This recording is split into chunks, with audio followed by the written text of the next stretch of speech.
Dear Chosen One, this message didn't find you by accident. It's not a coincidence. It's not random timing. It's divine orchestration. You've been led here by the Spirit of God because something is shifting around you, and more importantly, something is awakening within you. This isn't just a video. This is a spiritual summons, and if you're still here, listening, leaning in, it's because heaven has something urgent to release into your spirit. You're not just a person full of potential, you are a person full of presence, and that presence carries weight. When you walk into a room, things move, even if no one says a word, even if no one acknowledges it. The atmosphere shifts because of what you carry. People can feel it. Demons sense it. Angels respond to it. Heaven is invested in it, and hell is terrified by it. That's why the pressure has increased. That's why the warfare has intensified. That's why the silence has grown louder. Because your awakening triggered a collision in the unseen realm. Heaven has sounded the trumpet, and hell is scrambling. You didn't just pray a cute prayer, you activated a battlefield. You didn't just say yes to God, you issued a threat to every generational curse that thought it had permission to stay. And now both heaven and hell are watching how you walk. They are watching how you war. They are watching what you will become. But hear this clearly, this is not about survival anymore. You've passed that test. This is about dominion now. God isn't raising you up just to make it. He's raising you up to take it, to take back your peace, your voice, your identity, your authority, your family's destiny, your spiritual inheritance. The season of begging is over. The season of barely getting by is behind you. Now begins the era of boldness, of clarity, of glory. You're not just in a war. You are the territory being fought over. That's how much is riding on your next step. Before we break this message into 7 prophetic chapters, I want to pause and give thanks to those of you who have been faithfully pouring into this ministry and movement through Super Thanks. Your support is not just generosity, it's spiritual partnership. You've sown into something eternal. You've aligned your giving with heaven's agenda. And whether you've given a little or a lot, know this: heaven sees it. And I am truly, deeply grateful. From my heart to yours, thank you. And if your spirit is already vibrating with confirmation, I want you to declare it. Don't just listen passively. Participate. Type 777 the comments right now. That number is not just a sequence, it's a prophetic signal. It's heaven's code for divine completion, spiritual fullness, and kingdom alignment. When you type that number, you're saying, I hear this, I feel this, I agree with this.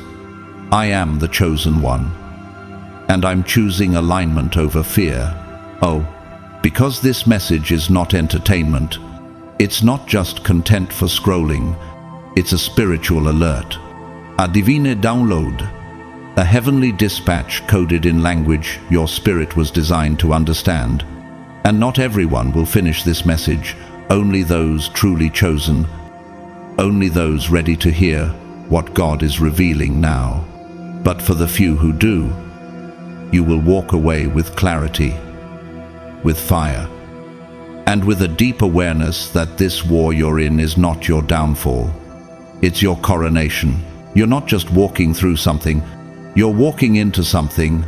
So, listen closely. Watch this again when your spirit starts to shake, because every time you hear it, a new layer of divine strategy will be revealed. This war will not end in defeat. It will end with glory. Let's begin. God's chosen ones. Your awakening sparked a battle heaven and hell just collided. Chapter 1. Your yes shifted the spiritual dimension. Chosen one. What seemed like a whisper from your soul, a simple, quiet yes to God, was far more than a private decision. It was a thunderclap across the heavens. That yes didn't just shift your life slightly, it disrupted dimensions. It sent tremors into spiritual realms you couldn't see, but that could certainly see you. You may not have fully understood what was happening when you surrendered, but the moment you did, the unseen world responded with violent intensity, because when someone chosen by God finally awakens, all of creation holds its breath. Have you ever considered why things seemed to fall apart after you committed to God? Why all hell broke loose after you made up your mind to walk in purpose? It wasn't coincidence, it was collision. Your yes didn't echo into an empty sky. It hit the floor of heaven and the gates of hell with equal force. God rose to celebrate it.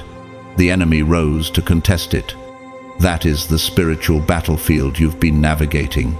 Your obedience triggered divine motion. Your surrender released strategy. And your willingness became the sound that startled systems, both holy and hellish. The Bible says in James 4-7, "Submit yourselves therefore to God.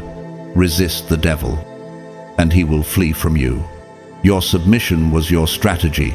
You thought you were just saying yes to a new chapter, but in reality, you initiated a new war. Think about this. Why would darkness fight so hard against someone who posed no threat? Why would trials intensify if you were irrelevant?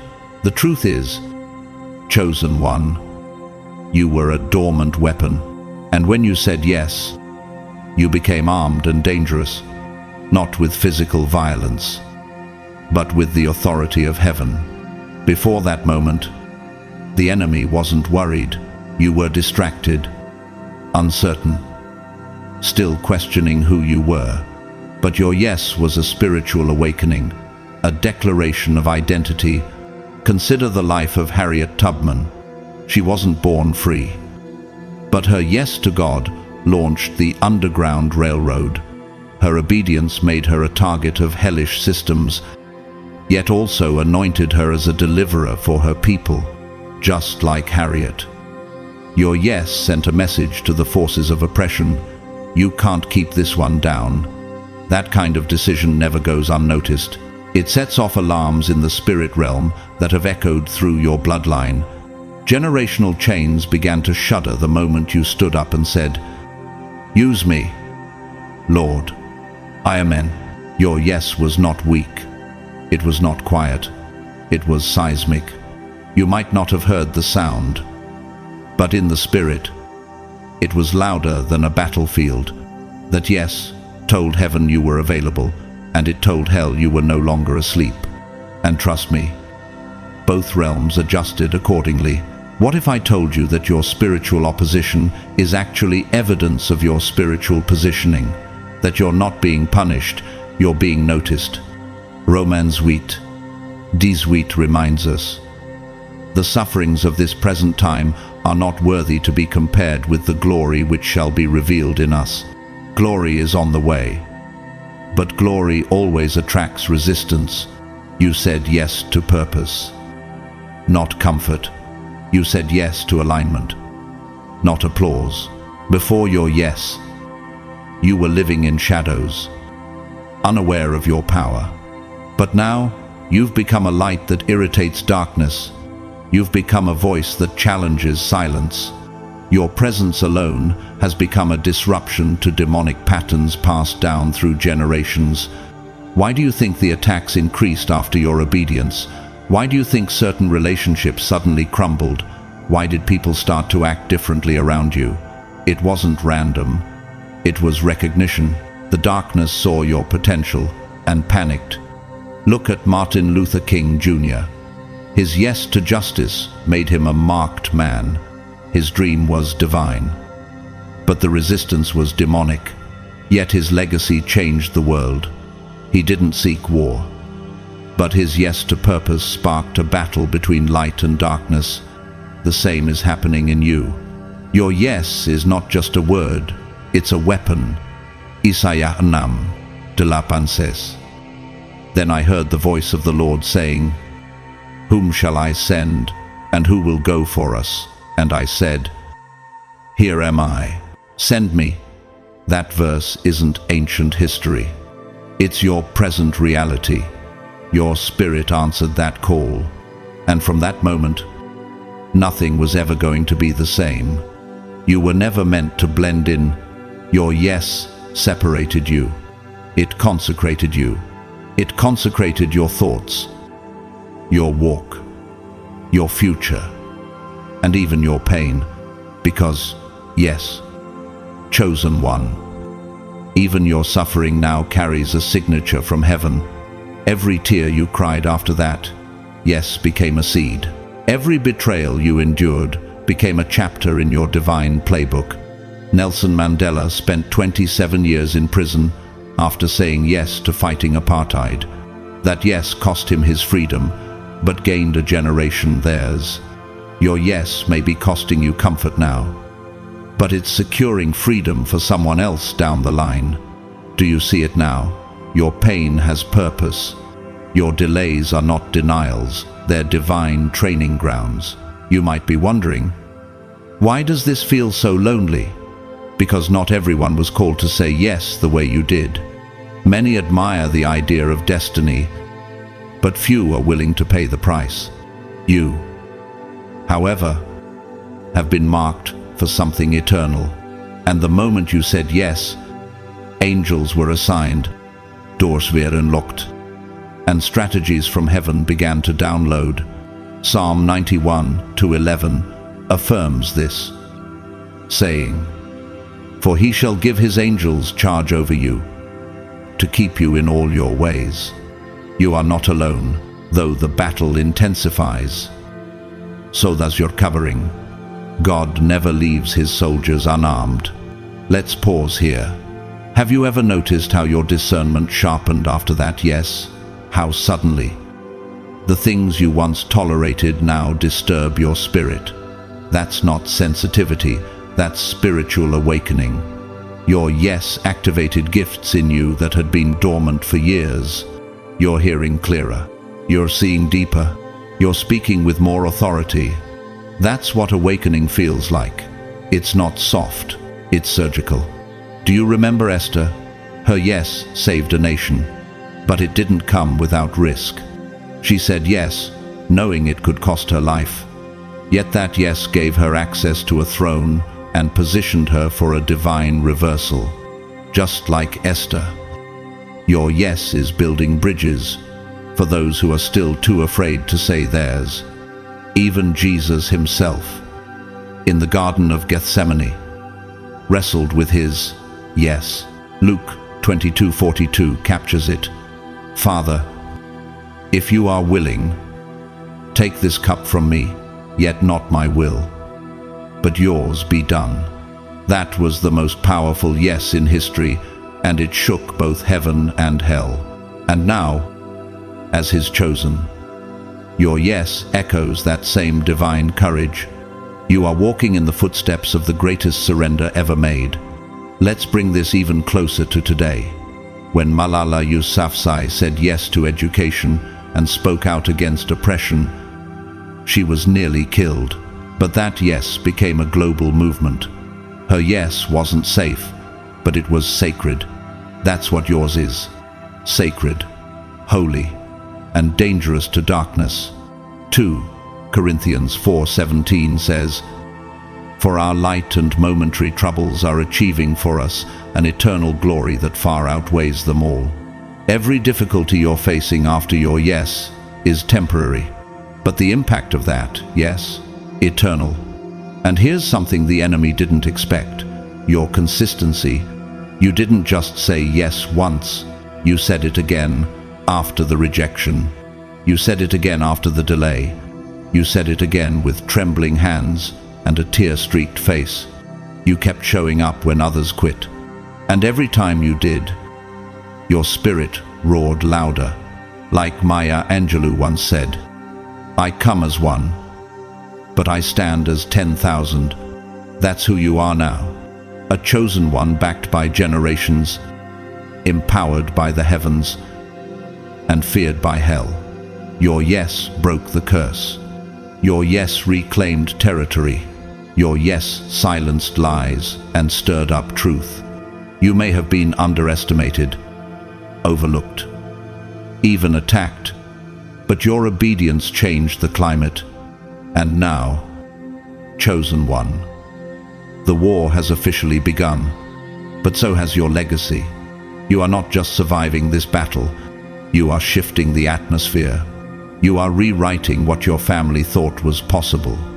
You are walking proof that light wins even when darkness screams louder. And God, He will not let your yes go to waste. So now, was it worth it?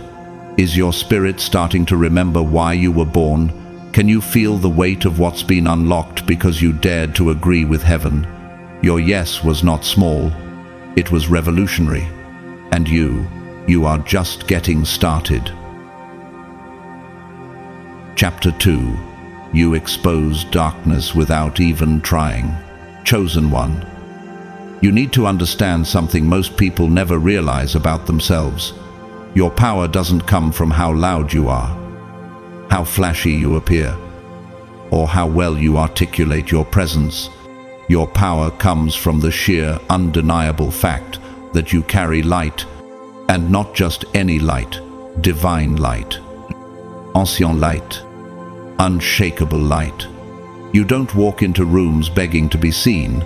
You don't walk in hoping to be understood or praised. You walk in carrying an atmosphere. And that atmosphere is what shifts everything around you without you even trying. While others perform to gain attention, your spirit simply arrives and the room notices. It doesn't know why. It just knows something sacred stepped in. That's you. Your presence is not a performance. It's a revelation. This is why confusion often follows you, not because you're unclear, but because your clarity disturbs the fog that others have gotten comfortable living in. You walk in with peace, and people wrapped in chaos start to feel exposed. You show up with authenticity, and those pretending feel threatened. You don't boast about your discernment, but your very silence is a detector. Your stillness is spiritual surveillance. You don't need to say much because your spirit speaks louder than words. And this is what triggers the unseen. Your energy reveals what others hope to keep hidden, and it's not that you're trying to expose anyone. Your light does it on its own. Think of how Jesus walked into a synagogue in Mark 1:23-24. And immediately, a man with an unclean spirit cried out, "What do you want with us? Jesus of Nazareth, have you come to destroy us?" Jesus hadn't even opened his mouth to condemn, but the light in him made darkness tremble. That same spiritual technology operates in you. You may not be standing on pulpits or holding microphones, but your life is preaching. You may not be casting out demons with dramatic gestures, but your presence alone unsettles what's impure. And that, chosen one, is not just coincidence, it's calling. You are a spiritual X-ray. You don't judge people, but the light in you reveals what others are trying to conceal. You've likely noticed that some people become uncomfortable around you. They get defensive when you ask innocent questions. They withdraw when you express joy. They sabotage connections with you that could have been beautiful. Why? Because your presence confronts their compromise. You are not just another person in their story. You are a checkpoint in their spiritual journey. And some people would rather flee than face themselves. Just like Dietrich Bonhoeffer, the German pastor, who opposed Hitler's regime not by wielding weapons, but by speaking truth. When it was dangerous, your voice might be quiet, but it's disruptive. Bonhoeffer's stand for righteousness cost him his life, but his light outlived his enemies. Yours will too. because you are not the kind of person who fits into broken systems just to keep the peace. You are the kind of person who walks into broken systems and the cracks begin to show because your presence can't coexist with lies. It's not that you changed, it's that the atmosphere changed when you showed up. People say, "You're different now." But in truth, you've just awakened, and your awakening is what's causing their comfort to dissolve. You're no longer dimming your light to make others feel safe in their shadows. You're no longer editing your spirit to avoid confrontation. You're no longer apologizing for being aligned, because alignment with God comes with weight. And that weight makes people around you uncomfortable when they've been playing with spirits that contradict heaven. Ephesians 6:12 reminds us. For we wrestle not against flesh and blood, but against principalities, against powers, against the rulers of the darkness of this world, against spiritual wickedness in high places. This is not about people hating you, it's about spirits reacting to you. You've become visible in the spirit realm, and the darkness that once ignored you now sees you as a threat. You didn't apply for this war, but you were born for it. And now that your light has been activated, your very existence sends a signal that something holy is walking through hostile territory. You probably wonder why your name is in rooms you've never entered, why people you've barely interacted with seem to form opinions about you, why you're misunderstood before you even get a chance to speak. It's because spiritual frequencies speak louder than physical gestures. The anointing on your life introduces you before you say a word. It shifts rooms.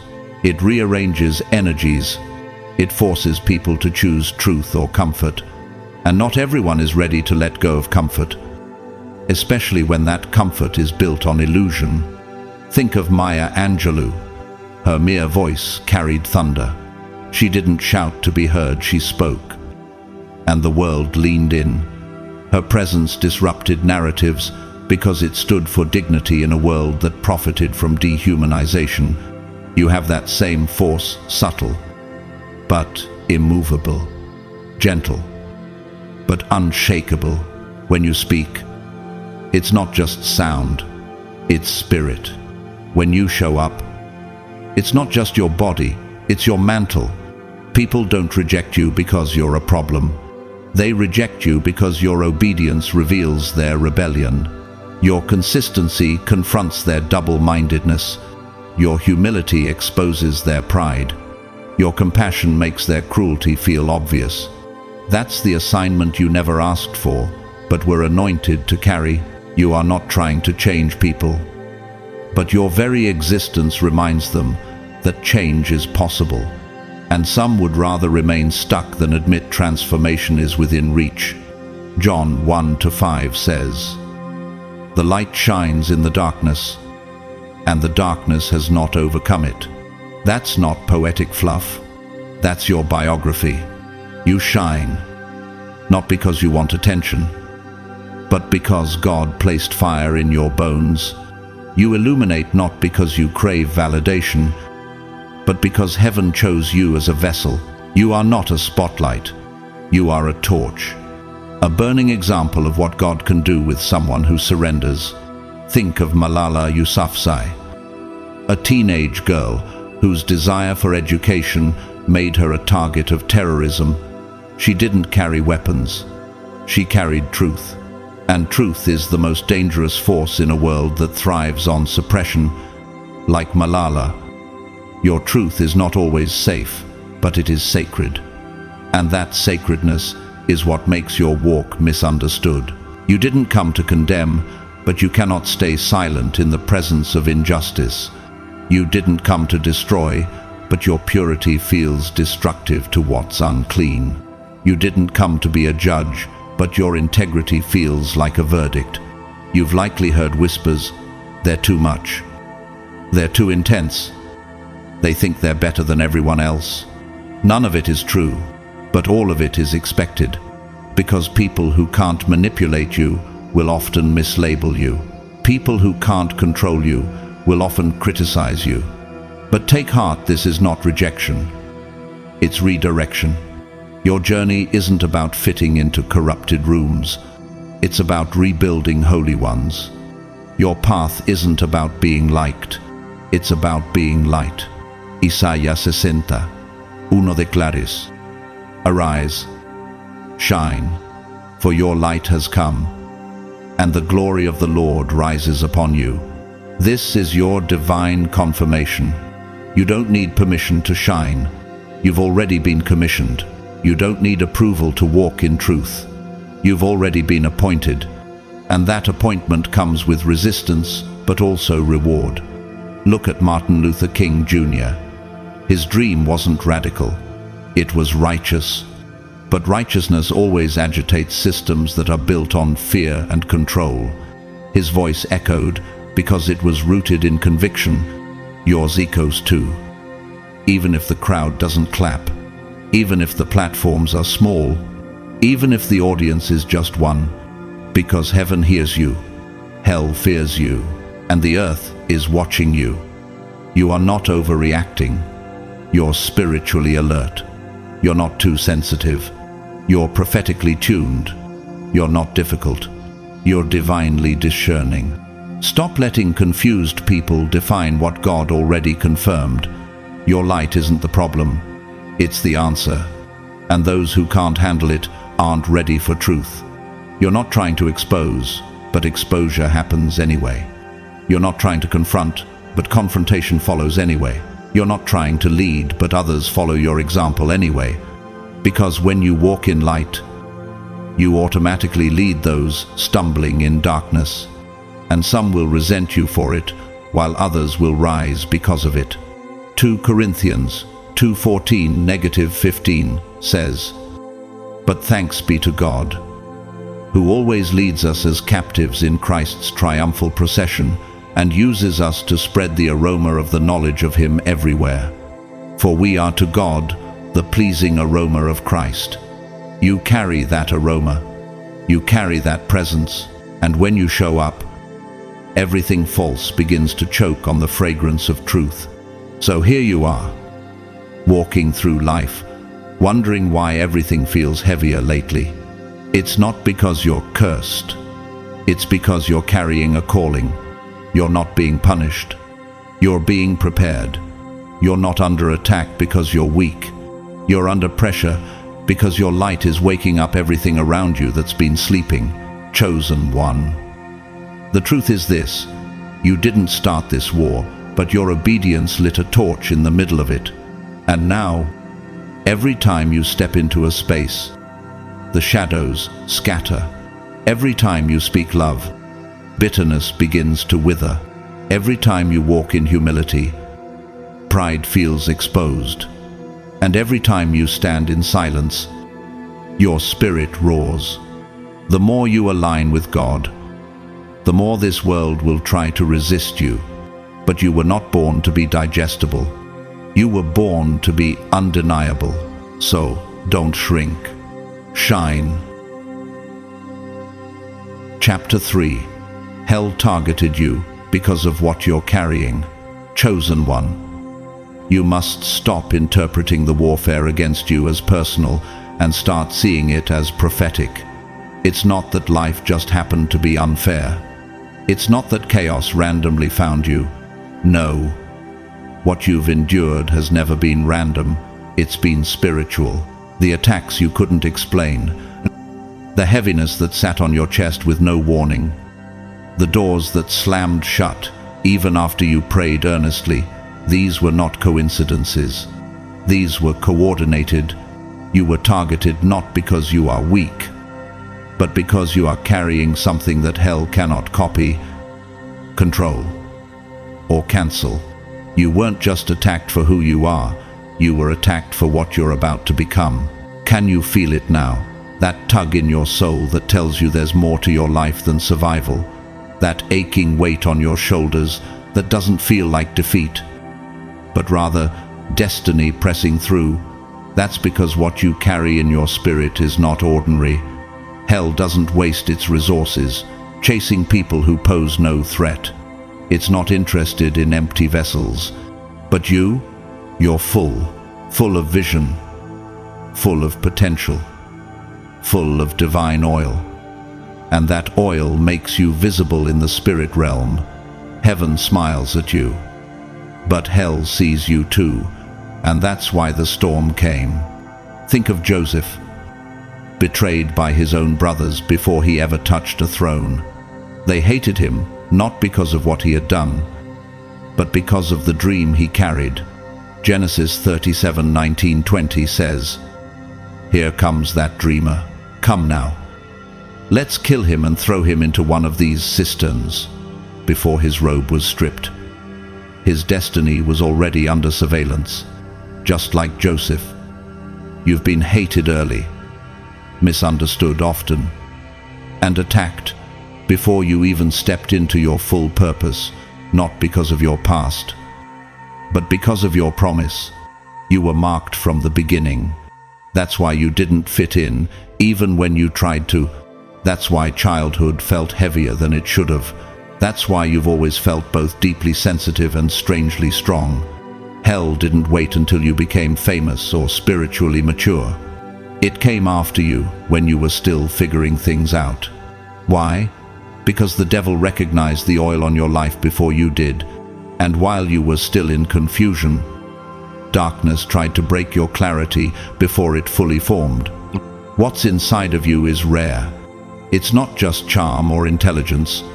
It's not about being likable or being smart. It's a divine design, a spiritual coding placed by God. You carry heaven's blueprints in your soul. And every step you take in obedience to God puts pressure on the systems of darkness. You don't just carry words, you carry a mantle, a calling, a frequency that hellish agendas can't ignore. Let's pause and ask, why would the enemy invest so much time tormenting you if you were ordinary? Why the relentless cycle of sabotage, confusion, spiritual fatigue, and betrayal? Because he knows something. You're still discovering your surrender to God is dangerous. Your alignment is strategic. And your identity is the very thing that will break generational curses and set captives free. Romans 8:19 says, "For the creation waits in eager expectation for the children of God to be revealed." That expectation is tied to your emergence, your unveiling, and hell's agenda has always been to delay it. Look at Nelson Mandela.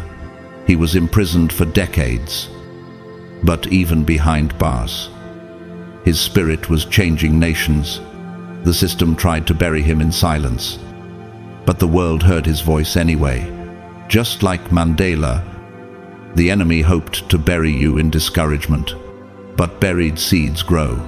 You were not meant to die in the dirt, you were meant to rise from it, and the pressure has only been a sign of what you're about to become. So, when you ask, why me?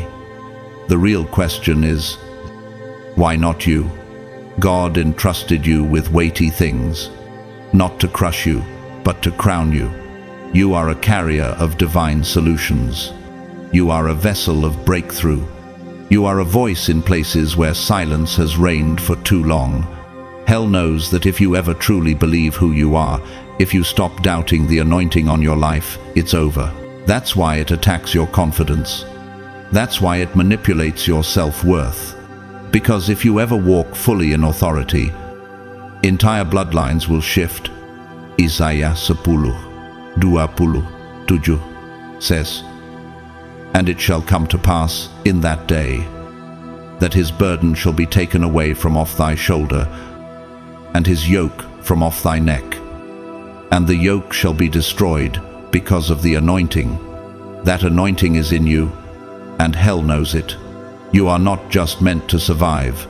You are meant to liberate others. You are not just anointed to worship. You are anointed to wage war in the spirit." Consider Joan of Arc, a teenage girl with no formal military training, but a divine calling to lead an army and shift the fate of a nation. She heard from God. She obeyed, and for that, she was persecuted, But even in death, her legacy still carries weight. You, too, have been called to something outrageous by human standards, but deeply aligned with heaven's strategy. Hell targeted her, just like it's targeting you, not because she was loud, but because she was chosen. You've likely noticed that every time you get close to breakthrough, opposition, rises. Every time you grow in clarity, confusion tries to distract you. Every time you step out in faith, fear claws at your mind. This is not coincidence. This is spiritual resistance. This is darkness trying to discourage a deliverer. But what hell didn't account for was your endurance. You're still standing. You're still praising. You're still moving forward, even when your heart is tired and your prayers feel dry.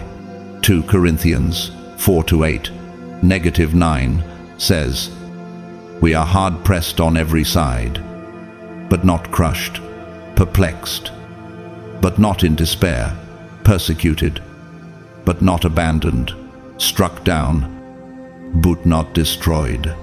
That is your reality. That is your testimony. You may be weary, but you are not wasted. You may be limping, but you are not lost. You are still in motion, and motion in the kingdom is evidence of victory.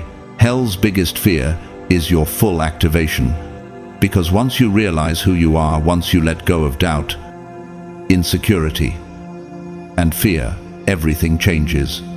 You'll start waking up others who are still sleeping spiritually.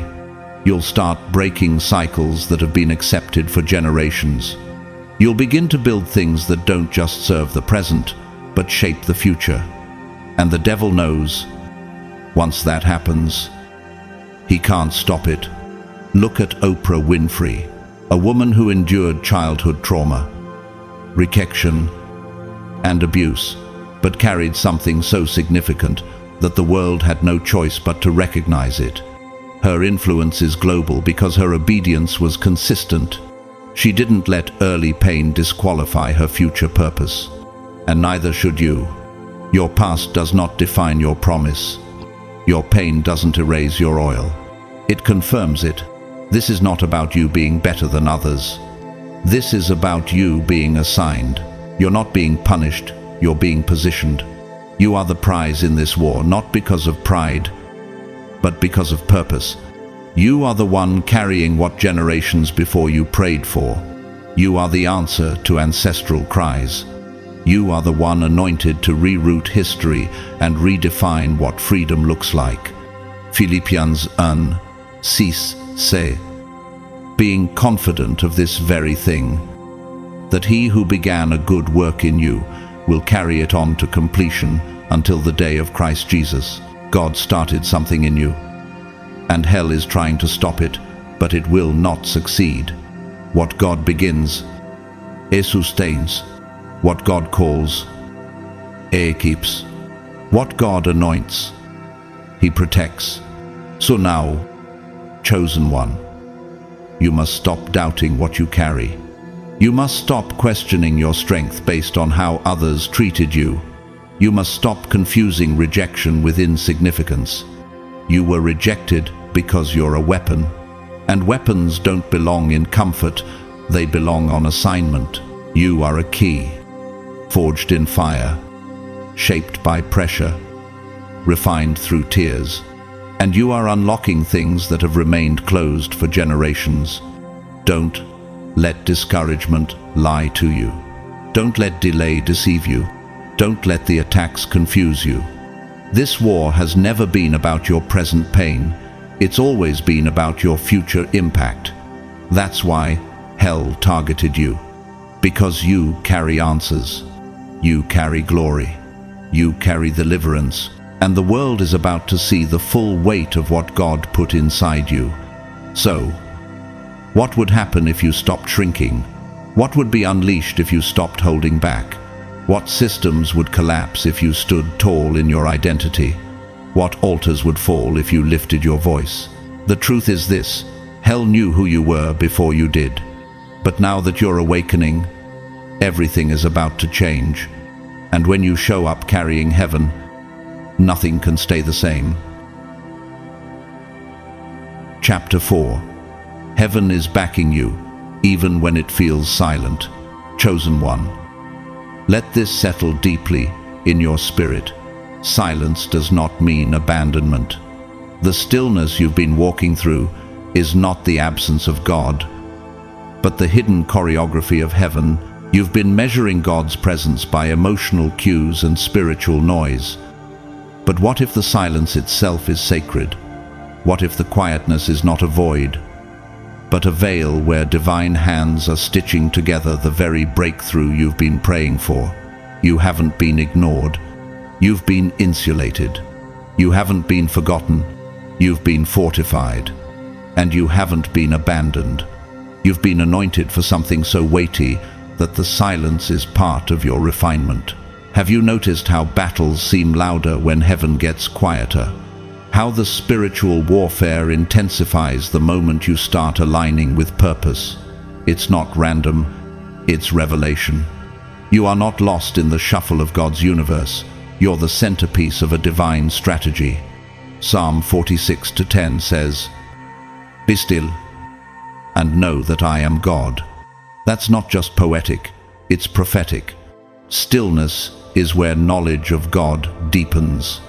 Silence is where trust is matured. And you, chosen one, have entered the portion of your journey where trust matters more than proof. Think about this. When students take an exam, the teacher doesn't speak, not because they've left the room, but because the test is revealing what the lessons already planted. Likewise, God's silence is not a disappearance. It's a sign that you've entered a moment of spiritual testing, refinement, and elevation. You are being trusted with silence because you've already demonstrated faith. Heaven is treating you like a mature warrior, not a fragile beginner. And that's a promotion in the spirit, like Moses waiting atop Mount Sinai. You've been called into a space where only God can guide. Exodus 24:15, -16, reminds us. When Moses went up on the mountain, the cloud covered it, and the glory of the Lord settled on Mount Sinai. For 6 days, God said nothing, but his glory was there. The silence wasn't abandonment, it was glory in hiding. And like Moses, your mountaintop feels empty because you're in the cloud of God's glory, not outside of it. Maybe you've been wrestling mentally exhausted, emotionally frayed, spiritually stretched. But hear this, your wrestling is not weakness. It's wrestling that leads to transformation. Jacob wrestled in the dark with God until morning and came out with a limp but also a new name, Israel. You too are being renamed in the silence. Your identity is being refined. Your purpose is being sharpened. You're not losing it, you're becoming it. Let's reflect for a moment.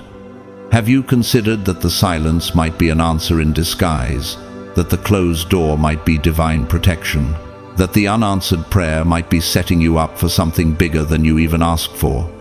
Heaven doesn't always shout. Sometimes heaven whispers, and other times heaven simply watches to see if your faith is anchored in what God said, not just what he shows. Look at the life of David, anointed by Samuel as king, yet thrust back into the fields to tend sheep. Then later, hunted like an outlaw by Saul, living in caves, clinging to promises that looked more like fairy tales than facts. But even in silence, David wrote psalms. He poured out praise. He refused to curse the silence, and God rewarded him with legacy. Your cave moments, chosen one, are not beneath you, they're building you. Isaiah 40:31 says, "But they that wait upon the Lord shall renew their strength. They shall mount up with wings as eagles." This kind of waiting isn't passive, it's active trust. It's showing up in faith when you don't feel fire. It's praying when heaven feels like brass. It's worshipping with tear-streaked cheeks and a trembling voice. That's the kind of waiting that births renewal. You might be wondering, if God is with me, why does it feel like I'm alone in this room? Why are my prayers returning in echoes? Why do I feel invisible to the very one who promised he'd never leave me? The truth is, you're not alone. You're not ignored. You're being watched by angels, shielded by grace, and followed by favor even when you can't sense it. The enemy wants to make you feel isolated so that you'll quit right before the surge. But silence is not the end. It's the setup. Take Corrie ten Boom, for example. She survived the horrors of the Holocaust by hiding Jews in her home, only to be thrown into a concentration camp. There were long stretches where she didn't hear from God, where faith was all she had left. But through that silence, God was developing a message that would later set millions free. You too are carrying something that needs to be shaped in silence, something that won't fit through noisy, crowded places. Heaven has dispatched angels on your behalf, though you can't see them. They've surrounded your territory. Psalm 111, affirms. For he will command his angels concerning you to guard you in all your ways. That means right now, yes. Even now, there are battles being fought for you, in dimensions you cannot perceive. That means while you sleep, heaven is working. While you wait, heaven is building. While you pray, heaven is recording every syllable in scrolls of remembrance. There is no wasted obedience. Every yes you gave when it didn't make sense. Every time you chose love over bitterness. Every moment you worshiped through pain. It's all being documented in heaven. And those scrolls are not for decoration. They're blueprints for your breakthrough.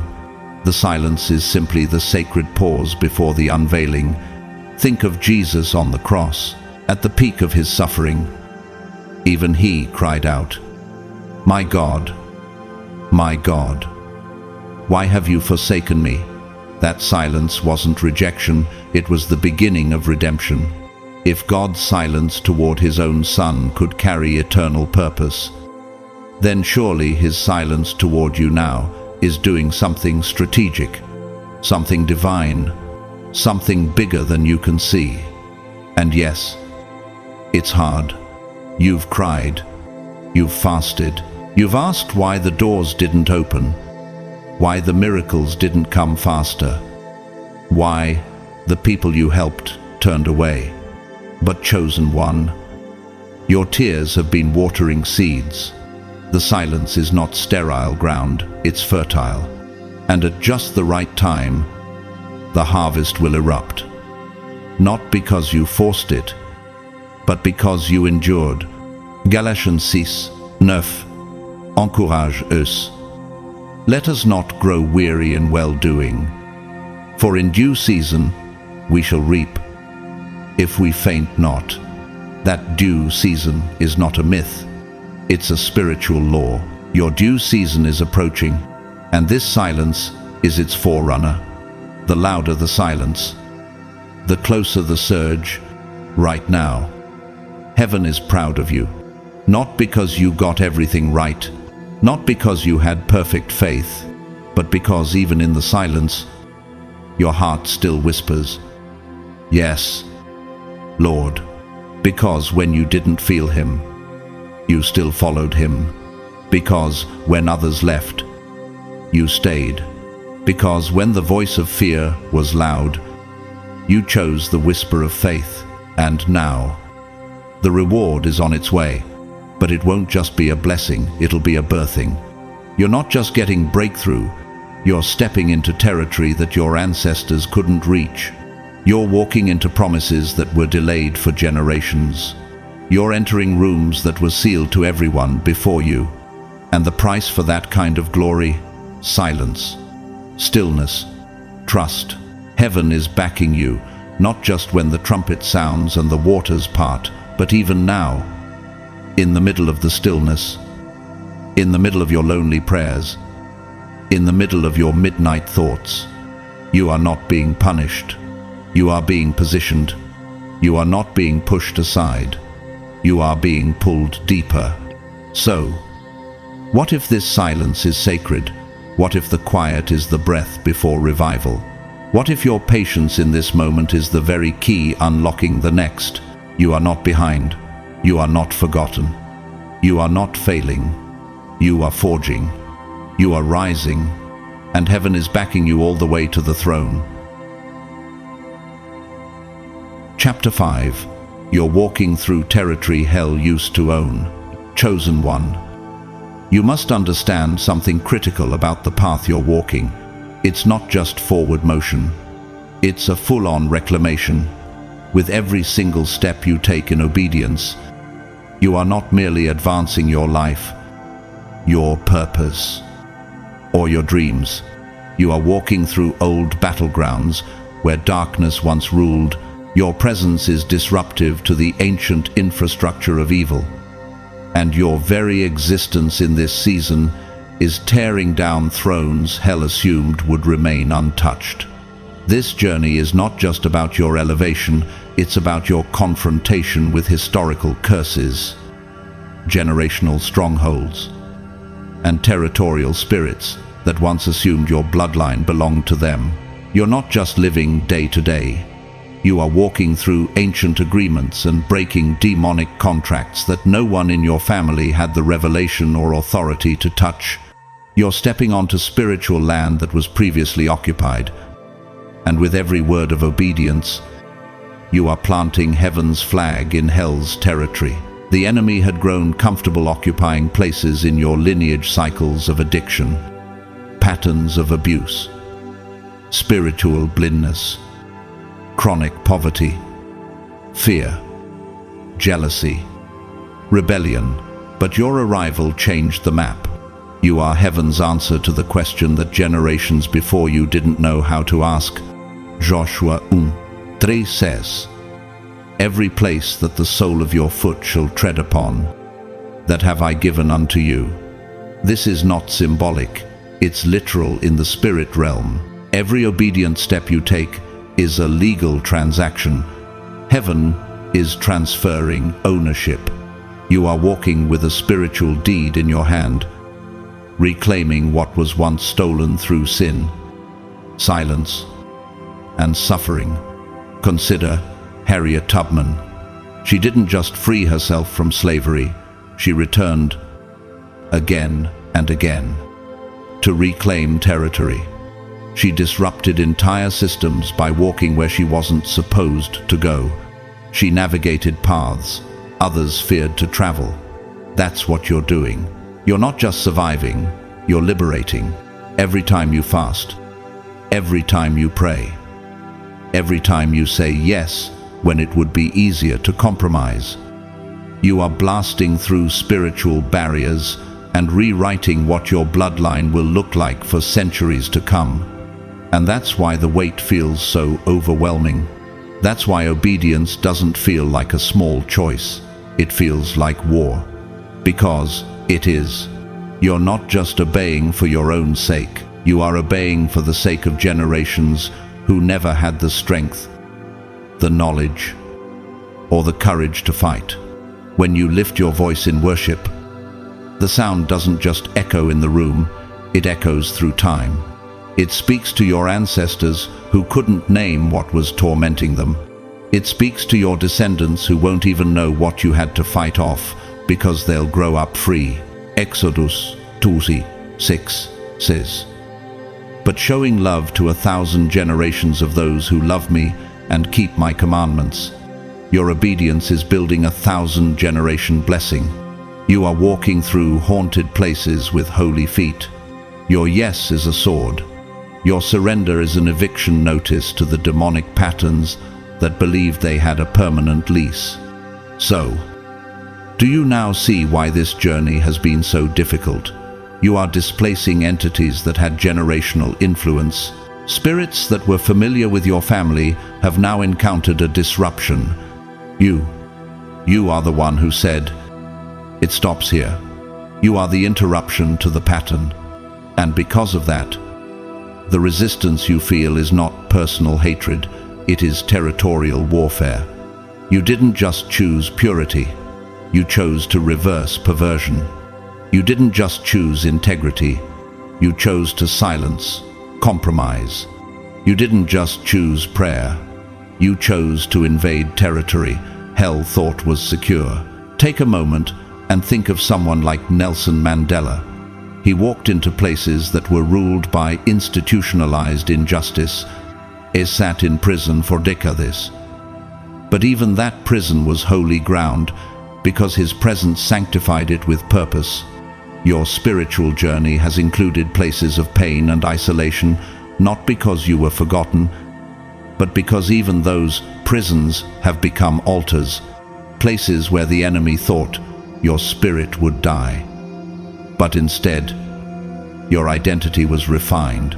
You don't just pass through places, you transform them. You weren't called to mimic dysfunction, you were called to cleanse it. You weren't chosen to normalize trauma, you were chosen to disrupt it. That's why you feel so different. That's why you never really fit in, even as a child. That's why gatherings that others find comfortable leave you feeling spiritually restless. Because your spirit was never meant to be comfortable in conquered spaces. You were meant to reclaim them. Romans 8:37 reminds us, "In all these things we are more than conquerors through him who loved us." You are not just surviving through generational warfare, you are conquering with divine authority. You're not dragging yourself through the battlefield alone. You are walking with legions of angels, with the backing of heaven, with the fire of the Holy Spirit marking every footprint. Your footsteps aren't just motion, they're declarations. Every time your foot hits the ground, it shouts in the Spirit, "This land now belongs to the kingdom." Oh, so don't be surprised when you feel pushback every time you try to start something new. Old spirits don't give up territory without a fight. Every time you break a family pattern by forgiving, by staying faithful, by staying sober, by not settling, you are at war. Every time you choose joy instead of generational bitterness, hell loses leverage. Every time you confront what your family used to run from, you are dismantling systems. This isn't just therapy, it's theology in motion. You are walking doctrine. And yes, the warfare is vicious, because this isn't just about your personal peace, it's about spiritual territory. You're walking through land hell used to own, and every step forward is a declaration of divine ownership. That's why certain doors take longer to open. That's why the enemy tries to make you tired, confused, distracted. If he can get you to sit down, he can delay the territory from being claimed. But the good news is, it's already written. Deutéronomie 11:24 promise. Every place where you set your foot will be yours. That means even the places you feel least qualified to claim are already yours in the Spirit. Even the areas where your family failed, God is saying, take it. Even the spaces where trauma was passed down like inheritance, God is saying, heal it. Even the relationships that have been marked by generational curses, God is saying, redeem them. Oh, you are not walking blind. You are walking covered. You are walking with a mantle. You are walking through haunted ruins and turning them into holy sanctuaries. You are walking with a roar of heaven behind you, and hell is retreating, even if it won't admit it. The fear you feel is not proof of weakness, it's proof of impact. Think of Queen Esther. She walked into the king's court at the risk of her life, not knowing if she'd be welcomed or executed. But that territory reserved for rulers opened to her because she carried a divine assignment. And her one act of courage reversed an entire decree of death. You too are walking into places your family never dared enter. And you're doing it not for applause, but for deliverance. So when you feel tired, remember this: it's not just for you, it's for the generations that will rise up and call you blessed. It's for the cousins who are watching your walk, even silently. It's for the nieces, the nephews, the unborn sons and daughters who will grow up in a world where the air is cleaner spiritually because you purified it with your praise, your choices, your prayers. This is why your obedience is attacked. This is why your peace is constantly tested. This is why your progress feels slow. Because what you're doing isn't normal, it's historical. You are a walking altar, a living monument, a spiritual declaration that the old rule has ended and the kingdom has come. 1 Peter 2:9 declares. But you are a chosen generation, a royal priesthood, a holy nation, God's special possession. This isn't just about salvation, it's about dominion. You were chosen to shift dominion back into divine hands. You were chosen to make holy what had been profaned. You were chosen to restore legacy. So don't stop. Don't second-guess your steps. Don't minimize your influence because you don't see immediate results. Heaven counts obedience differently than man counts success. You are shaking things in the unseen realm that will take years to manifest in the visible, but they will manifest. Every no to temptation, every yes to discipline, every boundary you set, every time you broke the silence and spoke up, every tear you cried instead of becoming bitter. It all counts. It's all being recorded, and it's all shifting the ground beneath your feet. You are walking through territory hell used to own, but not anymore. Now, chosen one. It belongs to God. And you are the one He trusted to walk it back home. Chapter 6. You've been enlisted as a kingdom warrior. Chosen one. Chosen one. Whether or not you signed up for this war, you've been drafted by the Most High, and heaven does not choose casually. You were not simply called to walk gently through life. You were fashioned for fire. You were carved in conflict. From the moment you entered this world, war surrounded you, not because you were cursed, but because you were crowned. While others saw a child, hell saw a threat. You didn't ask for the intensity. You didn't ask to feel what others ignore, to sense what others can't, or to fight invisible battles no one else seems to notice. But God saw something in you before the foundations of the earth and said, "That one I will train in silence. I will cover in pain. I will shape with purpose, and shape you." He did, not on public stages or under applause, but in hidden places where your cries echoed off cave walls and your only audience was heaven. You weren't being ignored, you were being enlisted. Jeremiah 1:5 says, "Before I formed you in the womb, I knew you. Before you were born, I set you apart. I appointed you as a prophet to the nations." Your training started before you ever picked up a Bible, before you learned how to pray, before you understood spiritual language. You were born marked, born weaponized, born watched. You don't fight like the world fights. While others panic, you praise. While others lash out, you go silent and enter the Spirit. Your silence is not weakness, it's warfare. Your stillness isn't passivity, it's strategic. You don't carry physical weapons, you carry a spiritual arsenal. Your praise is a blade that slices through confusion. Your intercession is a missile targeted at the enemy's camp. Your obedience is a detonator. When you walk into a room, hell checks its footing. Why? Because you were not built to participate in battles, you were designed to end them. Think of David. Not the king, but the shepherd. He wasn't dressed for war. He wasn't armored like Saul.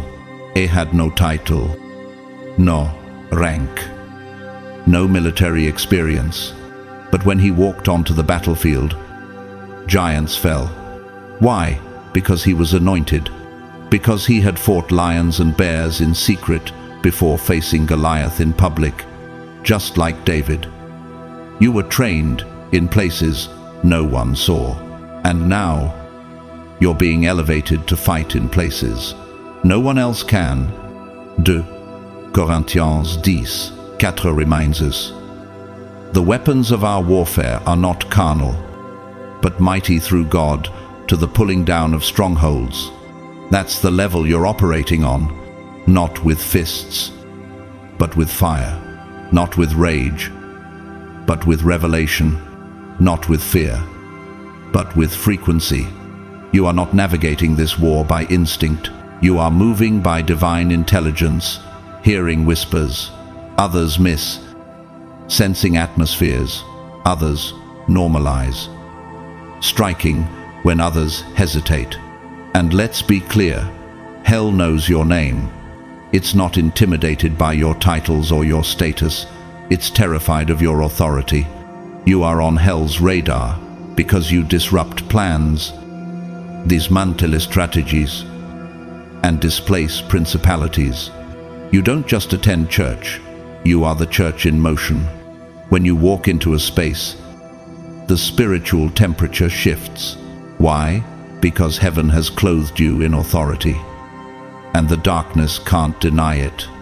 Look at the Apostle Paul. Before he ever preached, hell knew his potential. That's why he had to be blinded so he could see spiritually. That's why his conversion triggered chaos, because any time a true kingdom warrior wakes up, it sends shockwaves through the atmosphere. Paul didn't just write letters. He weaponized language. He confronted cities. He cast out spirits. He built regions. And so will you. You are more than a prayer warrior. You are a kingdom warrior. Your intercession doesn't just block attacks. It opens portals. Your worship doesn't just bring peace. It drives out torment. Your fasting doesn't just purify. It sharpens you like a sword. Everything you've endured has been forging your armor, sharpening your senses, and calibrating your spirit for impact. You feel more because you're trusted with more. You discern more because you're responsible for more. Ephesians 6:11 tells us to put on the full armor of God, so that you can take your stand against the devil's schemes. And you, chosen one, have been armored by heaven. Every fast, every tear, every silent prayer in the dark, it forged something in you. Not just survival, but strategy. Not just endurance, but elevation. You don't fight for victory, you fight from victory. Christ already defeated death, and now you enforce that truth in territories still under siege. Think of Martin Luther King Jr. He didn't carry a sword, but his voice was warfare. His dreams were battlegrounds. His peace was disruptive. His commitment to non-violence was not weakness, it was a higher form of resistance. Just like him, your authority may not look violent, but it is potent. You overthrow darkness through truth, integrity, and the presence you carry. You don't need to scream to shake kingdoms. You only need to speak what God says. Chosen one. You've been promoted in the spirit. That's why you feel the weight. That's why the warfare has intensified. You've been entrusted with blueprints others weren't mature enough to carry. You've been handed burdens not as punishment, but as a prophetic signal that your assignment has expanded. Heaven trusts you with this weight. Hell fears what will happen if you rise under it. Let's be honest, there are days when you cry without knowing why. Nights where sleep won't come. Hours where the warfare is invisible but undeniable. That's not spiritual instability, it's spiritual intelligence. You are tuned into traffic from higher realms. You're picking up interference because you're close to intercepting divine transmissions. You feel because you're called to see. You grieve because you're called to rebuild. You ache because you're carrying others in your spirit who haven't yet awakened. Romans 8:37 says, "In all these things we are more than conquerors through him who loved us." You are not a passive receiver of God's promises. You are an active enforcer of heaven's will. You are confronting generational darkness and releasing generational blessing. And no, it hasn't been easy. But that's because the mantle you carry isn't light. It's layered with eternal consequence. You were not placed here to negotiate with darkness. You were sent to overthrow it. You weren't built to survive quietly. You were crafted to war boldly. You've got battle-tested faith. You've got scars that scream of survival. You've got a heart that still says, yes, even when it's broken, and that makes you unstoppable. Look at Joan of Arc, a teenage girl who heard the voice of God and led armies. She didn't carry favor in political circles, but she carried divine fire. She was martyred by men, but immortalized by heaven. Like her, you may be underestimated, you may be dismissed, but the spiritual realm knows who you are, and more importantly, who sent you. Right now, as you read this, heaven is watching how you carry what's been entrusted to you. And guess what? You're doing better than you think. The fact that you haven't quit, the fact that you still pray, the fact that you still believe this is proof of your strength. Real warriors don't need accolades. They listen for one voice alone, the voice that says, "Well done, good and faithful servant." End of. And that war you're in right now, it's not to crush you. It's to confirm you. Heaven wouldn't place you in this territory unless it believed you were the right one for it. Hell wouldn't fight this hard unless it knew that your existence threatens everything it's been building. You are a strategic placement on the battlefield. And every scar you carry is now sacred. Every wound you've healed from has become a weapon. Every delay turned into discipline. Every loss carved deeper roots. You are more dangerous than you know. So keep standing. Even when it's shaking, keep prophesying. Even when it's quiet, keep fighting. Even when you feel tired. The strength of a warrior isn't measured by how loud they roar, but by how long they last in battle. And you're still here. Your uniform might be tattered. Your heart might be tender. Your eyes might be tired. But your spirit is on fire. You know how to worship while bleeding. You know how to prophesy while under attack. You know how to speak resurrection while standing in the graveyard. And most of all, you know when to say, "It is finished." Not because you gave up, but because heaven said, "Victory, oh, chosen one." Don't underestimate who you've become.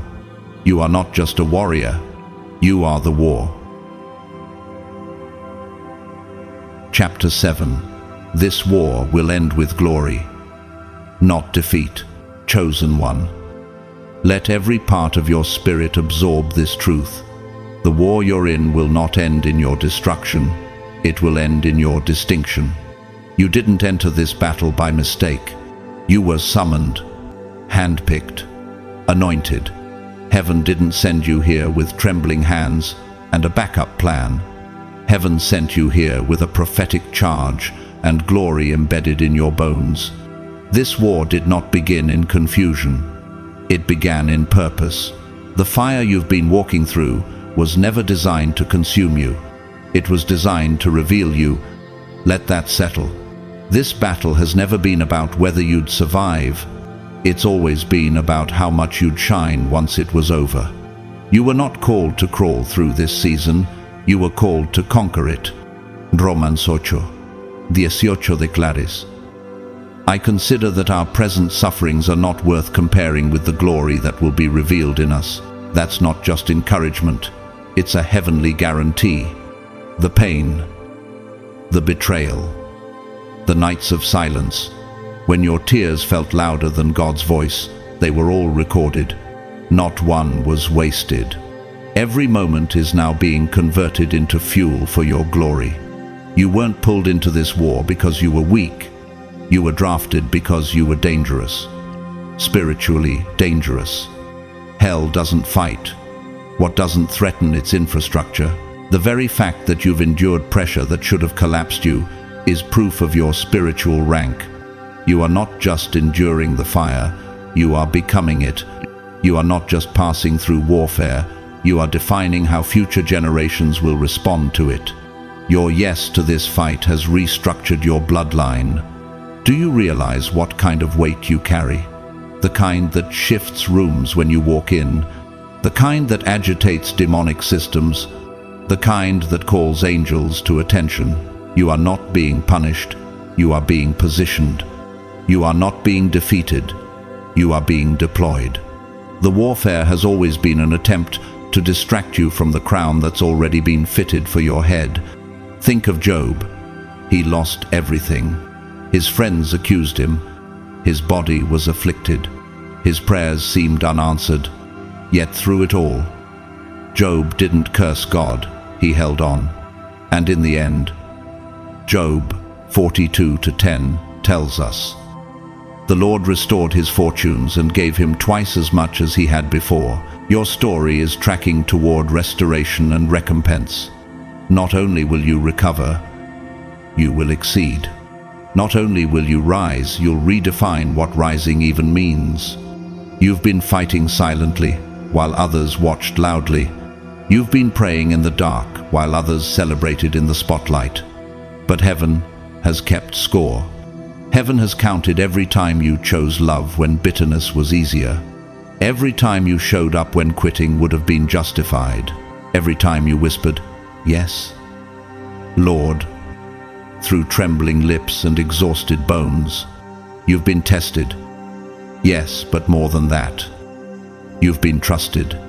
Du Timothy du Dvilika says, "If we endure, we will also reign with him." That's your promise. Endurance isn't glamorous, but it's glorious. And you, chosen one, have endured through betrayal, through abandonment, through spiritual drought. And what's coming next is not just blessing, it's coronation. You didn't fold under the weight. You didn't collapse when they mocked you. You didn't retaliate when they lied. You didn't shrink back when warfare knocked on your door at midnight. And now, heaven is preparing to crown what you carried. This war isn't just something you're walking through. It's the path to the throne room. Think of Mandela, locked away in silence, forgotten by many. But the war he endured ended in legacy, not loss. He didn't just survive injustice, he became the standard by which justice was measured. You are building legacy in the spirit. Even now, you are becoming a template of what divine resilience looks like. Yes, it's been dark. Yes, the betrayal stung deeper than words could describe.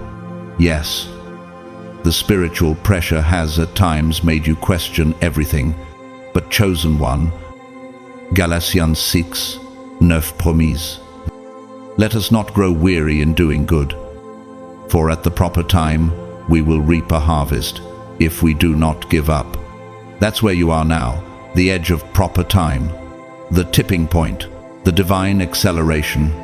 What felt like delay was actually deep planting, and now the harvest is responding to your perseverance. Hell knows it. That's why the warfare intensified right before your breakthrough. That's why discouragement tried to creep in through the cracks of your hope. That's why people suddenly pulled away. You were being positioned to see who's still standing with you, not out of sympathy, but out of spirit. You are walking into a season where your circle must match your mantle. No more carrying people who can't carry the weight of where you're going. You are not just finishing this war, you are finishing it with honor. You are finishing it with power. You are finishing it with the kind of authority that only comes from wounds that turned into wisdom. Your scars are sermons. Your history is holy. Your path is proof that when God ordains a person for glory, no demon in hell can detour that destiny. Remember Esther? She wasn't just a queen because of her beauty. She was a warrior in disguise. Her assignment was hidden until it was time to risk everything to save her people. Her obedience ended a genocide. Esther 4:14 says, "And who knows but that you have come to your royal position for such a time as this?" That's you. You've been shaped in silence for a public deliverance. You've been hidden not because you were unworthy, but because you were being sharpened, and now, chosen one. You're stepping into the portion of the story where glory unfolds, not because you chased it, but because you carried what others dropped, because you chose character over clout, because you chose surrender over spectacle, because you chose faith over feelings. Your name will echo in both realms, not because you never cried, but because you never quit. The angels know your name because they were assigned to guard you through it all. Demons know your name because they failed to break you. And now the earth will know your name, not in pride, but in prophecy. You are the reason this war won't be repeated in your bloodline. You are the one who made it through without turning bitter. You are the one who said, "Not this time, not this generation, not this family." You've changed the spiritual climate of your lineage. You've shifted the atmosphere in your territory. You've rerouted the inheritance of your descendants. You have become the interruption hell feared and heaven prepared. And this war, it will end not with shame, not with exhaustion, not with defeat, but with glory, with divine vindication, with overwhelming proof that the word of God never returns void. So now, I ask you, can you feel the crown forming? Can you hear the applause of heaven? Even in the silence, can you sense that your yes is about to break open something that decades of dysfunction couldn't? Because when the dust settles, and it will, the smoke will clear, and you'll still be standing, not because you were the strongest, but because you were the most surrendered, not because you had the perfect words, but because you carried the word, not because you never wavered, but because even when you did, you came back to the altar. The enemy thought you'd walk away, but you stayed. They thought the silence would suffocate you, but you sang. They thought the wounds would warp you, but they made you wise. And now, chosen one, your reward is rising, not just for you, but for every soul your testimony will reach. Your life is about to become the living evidence that what was once broken can shine, that what was once targeted can still be triumphant. Because this war never belonged to you, it belonged to the Lord, and He always finishes in glory. Beloved, as we reach the end of this message, I want you to pause and take a breath, not from exhaustion, but in holy reverence for what you've survived, what you've carried, what you've walked through, what you've overcome. You are not leaving this battlefield the same way you entered it. You're not limping out in shame, you're walking out in splendor, with the fire of God in your eyes and the oil of purpose dripping from your scars. You are emerging as more than a survivor. You are a sign, a wonder, a walking testimony that obedience still works and that the anointing still breaks yokes. You are the warrior walking out of the fire without the smell of smoke. You are the one whose armor was fitted in private battles, whose strength was forged through seasons of silence, and whose crown was shaped by every battle you thought would break you. And now, your life carries evidence that the war couldn't take you out, that the losses didn't cancel your legacy, that the delays didn't dismantle your destiny, Everything you endured is echoing something greater than pain. It's echoing prophecy. It's telling a divine story in real time. And you're the main character. Heaven has been watching all along. What the enemy thought would crush you has become the very thing that qualifies you to stand. Not as a casualty, but as a conqueror. This isn't poetic exaggeration. This is your divine reality. You didn't start this war in fear, and you will not finish it in failure. That's not just encouragement. That's a declaration, a divine decree over your life. The God who summoned you into this fight is the same God who will crown you at the finish. You didn't stumble into this battle. You were summoned. Your tears weren't a waste. They were water for the soil of your inheritance. Your silence wasn't weakness. It was strategic intercession. Every time you chose to worship instead of worry. Every time you kept moving when your heart was tired. Every time you stood when everything told you to sit down, you were writing legacy into the atmosphere. Heaven saw you, and heaven is still watching. You were trusted with this battle because you're the one chosen to win it. You're not the victim in this story. You're the vessel of victory. You are not just enduring this war. You are ending it. Ending generational pain. Ending demonic cycles. Ending the silence that kept your bloodline bound. You were the sound they never expected. The light they never saw coming. And now that you've arrived, nothing can stay the same. Beloved, you are the proof that destiny cannot be buried, that divine assignments don't die. Even when everything around you tries to kill them, you are the seed that grew underground in darkness, silence, and pressure, and still pushed through the soil, still reached for the sun, still bloomed. This war revealed you. This war refined you. This war crowned you. And yes, the war was real. But so is your breakthrough. So is your transformation. So is your reward. And you are not almost broken. You are almost crowned. Can you feel it? The nearness of glory, the sound of heaven drawing close to mark this moment. You're standing at the threshold of the greatest manifestation of promise you've ever experienced. And it's not because you were the strongest, it's because you were surrendered. And heaven never forgets a surrendered warrior. This is not the end of your story. This is the chapter that was already written in gold before you were born. The chapter that reads, glory, victory, fulfillment, breakthrough, legacy. That's not motivational fluff. That's your inheritance. That's what's coming for the chosen ones who refused to bow, refused to break, and refused to believe anything less than what God promised. So now, I encourage you with all my heart. Keep walking, even if it's slow. Keep praying, even if it's quiet. Keep trusting, even when you don't see results. Why? Because you're closer than you've ever been.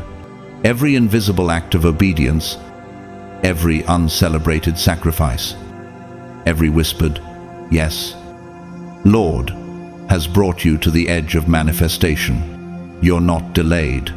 You're being delivered into destiny. And this war, it will not end in defeat. It will end in glory. Before we close, I want to say thank you from the depths of my spirit to each and every one of you who has walked with me through this journey. Thank you for showing up with open hearts, ready spirits, and deep hunger for truth. Thank you for pressing through your own battles just to be here, to listen, to grow, and to receive. To those of you who have supported this mission through Super Thanks, your generosity is seen and deeply appreciated. Whether it was a small gesture or a sacrificial offering, know that it fuels not just this message, but the movement. You are helping push light into places that desperately need it. You are sowing into breakthrough, both yours and someone else's. And to those who simply listened, shared, commented, and stood silently in agreement, You are just as seen. You are just as loved. You are just as valuable. Donations are a blessing, but your presence alone is powerful, whether you give or not. My heart is full of gratitude for your faithfulness and your hunger for God's voice. If this message has stirred something in you, if it has reminded you of who you really are, consider sowing back into it through super thanks. But know this, whether you give or don't, you are deeply loved. You are fiercely prayed for, and you are already blessed. So now, I speak this final blessing over you. May the fire you carry never go out. May the oil on your life never run dry. May every step you take from this day forward be led by divine strategy and protected by divine power. May you see the full reward of your obedience in this lifetime, and may generations call you blessed. May every invisible battle you fought produce visible glory. And may the end of this war mark the beginning of a legacy that cannot be erased. Go forward in strength. Go forward in peace. Go forward in power. The war ends in glory. Amen.